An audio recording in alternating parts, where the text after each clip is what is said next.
काल सर्प योग की श्रृंखला में आज हम काल सर्प योग के पांचवें प्रकार की बात करने जा रहे हैं। काल सर्प योग के पांचवें प्रकार का नाम है पद्म काल सर्प योग।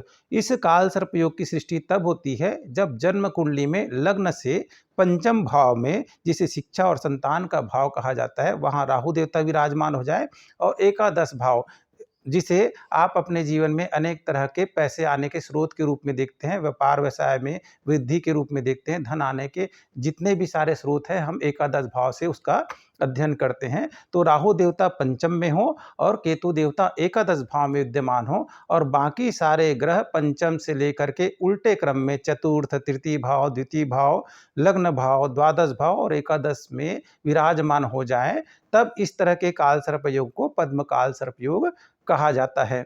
पद्म काल सर्प योग का सबसे बड़ा दुष्प्रभाव देखने में आता है कि विद्या प्राप्ति में बाधा होती है और यदि यह स्त्री जातक की कुंडली में हुआ तो संतान जो है गर्भ में ही नष्ट होते हैं या संतान उत्पत्ति में बहुत ही बाधा आती है। किसी तरह से जातक को संतान अगर हो भी जाए तो यह संतान अयोग्य निकलती है या वृद्धावस्था में उनका साथ छोड़ करके चले जाती है। इस तरह से दुर्योग देखने को पाए जाते हैं और पैसे आने के स्रोत जो हैं वो बंध जाते हैं। बहुत मेहनत करने के बाद भी मनोनुकूल सफलता नहीं मिलती।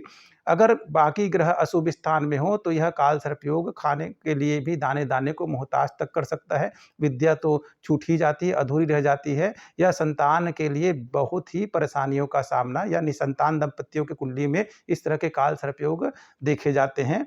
तो ऐसे जातकों को क्या उपाय करना चाहिए? आपके जन्म कुंडली में पंचम भाव के जो स्वामी हैं उस ग्रह की नित्य पूजा पाठ, उपासना, स्तुति करनी चाहिए और शिव जी की पूजा नित्य करें, शिवलिंग में जलाभिषेक करें, श्रावण मास में रुद्राभिषेक वगैरह कराएं और हमेशा शिव जी के शरणागत रहें। तब जा कर के इस काल सर्प योग के दुष्प्रभाव से आप बचेंगे। और संतान प्राप्ति में बाधा हो रही है तो ऐसे जातकों को संतान गोपाल सहस्त्र नाम का नित्य जाप करना चाहिए, पूजा पाठ करनी चाहिए। संतान गोपाल सहस्त्र नाम का जाप करके यज्ञ अवश्य ही कराना चाहिए। और जब भी विवाह हो तो देखना चाहिए कि जिनसे आप विवाह करने जा रहे हैं तो आपके जीवन साथी की कुंडली में भी अगर कहीं पंचम भाव दूषित और खराब हुआ तो इस तरह के योग से फिर संतानोत्पत्ति में बहुत ही बाधा उत्पन्न होती है। शिक्षा के क्षेत्र में बाधा आ रही तब भी आपके पंचम भाव को आपको सुधारना पड़ेगा। पंचम भाव के स्वामी की स्तुति पूजा पाठ करना है,